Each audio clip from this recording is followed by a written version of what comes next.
welcome to Seen Through Glass.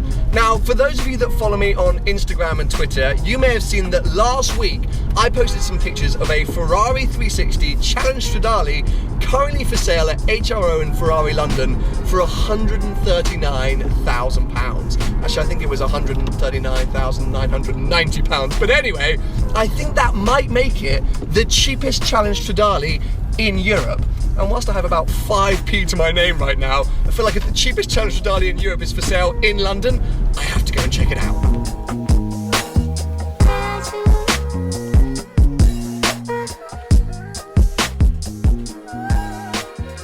Right, so here we are, HRO in Ferrari, London. One thing you need to know about this Challenge Stradale is that it is left-hand drive. And a reminder for viewers who are new to the channel, I live in the UK, which is a right-hand drive country.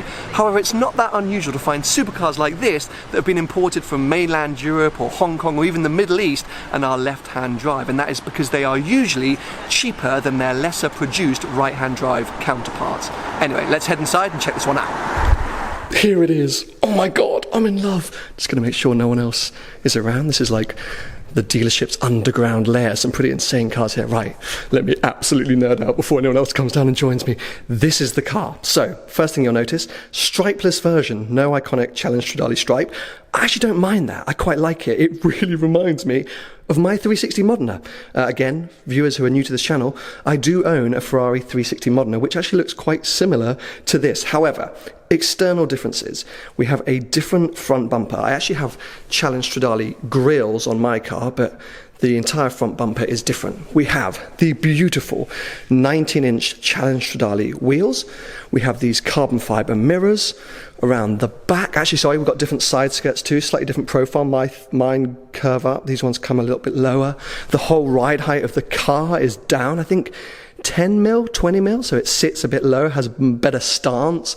Around the back, we get the Challenge Stradale badge. We get a different rear bumper and diffuser, and this different cover for the engine bay.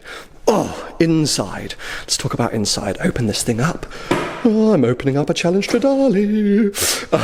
And in here we have quite a lot of differences. This is obviously a stripped out, lightweight version of the 360. It was actually based on the 360 Challenge, so it's a road-going version of the track car. Doors, completely different. Door plaques, door sills, doors. Carbon fiber here, cut out, lightweight, that's the door opening mechanism. It's super shiny, super gloss. Here we've got a carbon fiber Ferrari plaque. The seats actually aren't that different to the ones that I have in my car because my car is quite a racy spec. Carbon fiber, we've got this kind of red and black suede Alcantara mix. Harnesses, just like my car. Steering wheel, we've got this sort of red top with the band. Obviously F1 gearbox, this is not a manual car. We are shifting gears here. Yellow rev counter, just the two pedals down there. And look at this, I'm now gonna get in. Oh my god, this is the best place I've ever been in my life. Oh, this is so wonderful. The seats actually feel a little bit more snug than my car. Got this carbon fiber center bridge, start button. Oh, winning. Launch control, which would probably only last one launch because the single plate gearbox I think would die, or sorry, clutch. Race button, I've only got a sport button in my car. And there's the Challenge Stradale badge, Pininfarina badge. I think that's like a blower. I don't think you could call that air conditioning. What I love about this car, no radio. Lots of the Stradales have radios here and a big speaker there. It was a speccable option. This car does not have that, which I really like. This is really nice as well. This kind of like stitched leather backing for the engine bay. And oh my god, people. I just like... Now, not only is this a stunning example visually, but it actually has a very cool story. The car was originally owned from factory by a very good friend of Michael Schumacher, my hero, my F1 hero, my life hero. One of his friends owned this car. It then went off to Japan for a number of years, and it was then in a private collection where it didn't do much mileage, sat still, and then came over here to the UK. So, 26,500 miles on the clock, which is what, about 40,000 kilometers, I think? Relatively low mileage. In Ferrari world, that's like a freaking village bicycle car. But obviously in everyday terms, it's nothing. 139,960. I'm going to come with me, let's have a look at the price. 950. £10 cheaper than I thought. Bargain. Now, the car has been tracked over the years, but I'm not that fussed or surprised by that because, as I mentioned, this is a road-focused track car rather than a track-focused road car. This is still a car made for track. So I think whilst it might weird out or freak out some big collectors, for me, it doesn't really faze me that much. And it looks in great condition. Obviously, the parts that really matter are what is underneath all of that bodywork, the mechanical parts. So I'm now going to head upstairs, chat to Chris the salesman, look over the history in a bit more detail, and then catch up with you after that.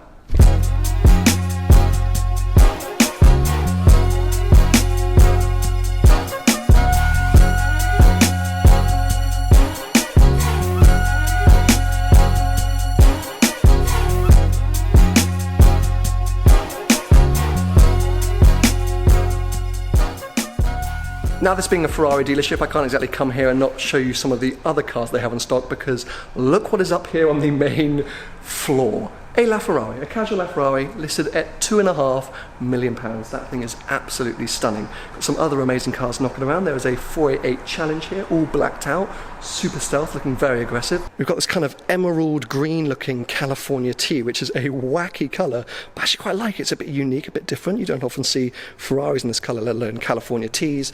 And then two very stunning cars, a really nice 488 Coupe with a lovely interior, and then a dreamy 458 Speciale. This is actually one of my dream specs on the Speciale, black with the gold stripes and the gold wheels.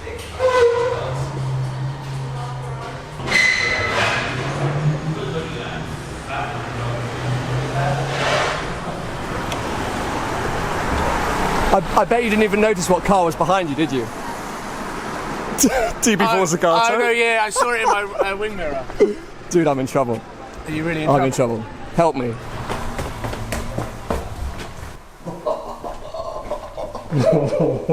Is it Rosso Scuderia or is it just Rosso? No, it's just the lighting. It's Rosso Corsa, but the first owner of this car, one of Michael Schumacher's best friends. No way. So you bought it, right? No, I can't afford it. I genuinely can't afford it right now. Why not? Well, I'd have to sell my car. Okay, so price is 139,000. Yeah. Initial quote for Magnitude. Yeah. 10,000 in, 1,500 quid a month. Actually, not that bad. Yeah, but you're not going to buy it for 139. Well, no, I'm hoping. Obviously, I'd hope to get a deal, but that's like initial quote. Yeah. But I would have to sell. Either I sell the Cayman and have two 360s, or I have to sell my car. I don't want to sell my car. Do you know what? I've got a. What's that? Probably Ferrari braking. Yeah, maybe. I've got a suggestion. Ready? Sell the Porsche, buy this, and then swap transmissions. No, no. Then what? Have a manual Stradale? Yeah, but then sell the F1 360 because it'll still get good money, and then buy a daily. Yes. No. Yes. I'm not sure why I let him come here to troll me. I don't think it makes sense, dude. It's not as good an investment.